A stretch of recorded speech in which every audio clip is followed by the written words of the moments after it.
In this episode, we will look at the news in cryptocurrency space, and the first one that I would like to talk about is about QTUM. QTUM has a partnership now with Zeus, the world's first crypto mobile payment and investment app. But the most interesting part is the payment solution, and basically it has a connection with Apple Pay, Google Pay, and Samsung Pay to spend fiat and cryptocurrencies anywhere. So basically now we have the way of paying for things with our crypto.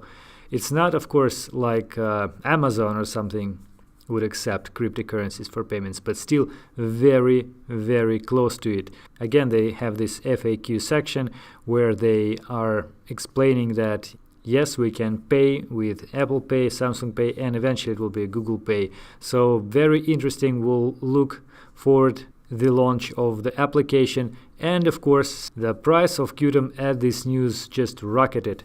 Almost 100% growth on Bittrex. On Binance it was a little less, but still now it returned pretty much to the 20% growth from this area, but still very, very strong reaction. And this is understandable because the way of using crypto through such payments, it's a huge step for the whole industry towards mass adoption. And no wonder actually that QTUM is a very nice platform in general. So they have quite established tech. I'm just very happy that they finally have such a strong partnership, and they have probably quite bright future because of that. So congratulations QTUM and all of you who had QTUM in your portfolio.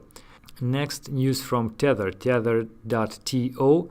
And what happened is basically they updated this information about the fact that they backed their tethers with United States dollars. And what is written now is that every tether is always 100% backed by our reserves. Now they don't say that it is like fiat currencies, but reserves, which include traditional currency and cash equivalents, and from time to time, this is amazing, may include other assets and receivables from loans made by Tether to third parties, which may include affiliate entities, collectively reserves. So that is really vague.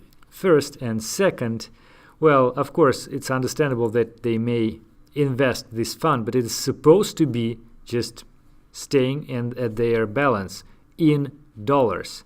Now, of course, it is backed, but what if their reserves will lose some value, some drop in price or something like that, or those people or organizations which received loans will not pay them? So this is not the best scenario, at least. And also, this is quite of a sudden change. Initially, it was just cash or like fiat. Now it has some different reserves. And I wouldn't be surprised that at some point, I don't know, 1 year, 2 years from now, the whole story will become very ugly, and then it may lead to some drop in price of the whole crypto. Well, let's use it for buying more eventually. We have Binance Launchpad, on which we had already 2 ICOs launched, and now, as copycats for the Binance Launchpad, there are other launchpads.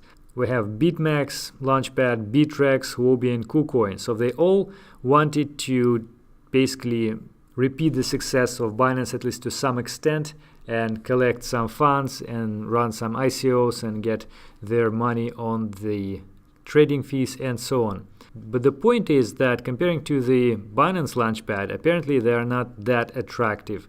And it seems like they didn't properly elaborate the platforms.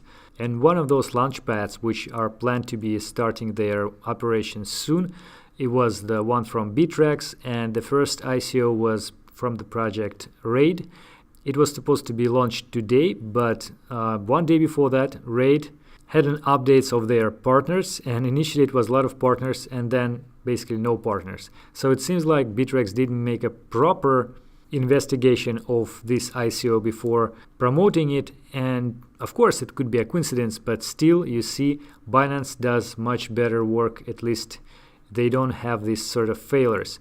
And of course they would try all of those other exchanges like Huobi, KuCoin, and they all will try to run their ICO launchpad in the perfect manner in order to convince their clients that they can do the same thing as Binance and that their clients can make some profits, so they would come to their launchpads.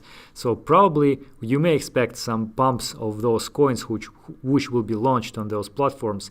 However, I would be very careful, because if something similar would happen like with Bittrex, you may lose basically all of your investments. So be careful, don't invest too much in those, because it's really, really risky. Like in Binance Launchpad, it was probably more reliable. And the last thing which I was going to mention today is this announcement from SEC Chair Clayton, which affirms that the stance of the SEC on Ether is the same, and the Ether is not a security. Well, basically they didn't actually say Ether, but they were talking about the digital assets in general, and so they are basically confirmed the previously stated words that Ether is not a security because it doesn't fall into the definition of the security, and of course Bitcoin is not security whatsoever.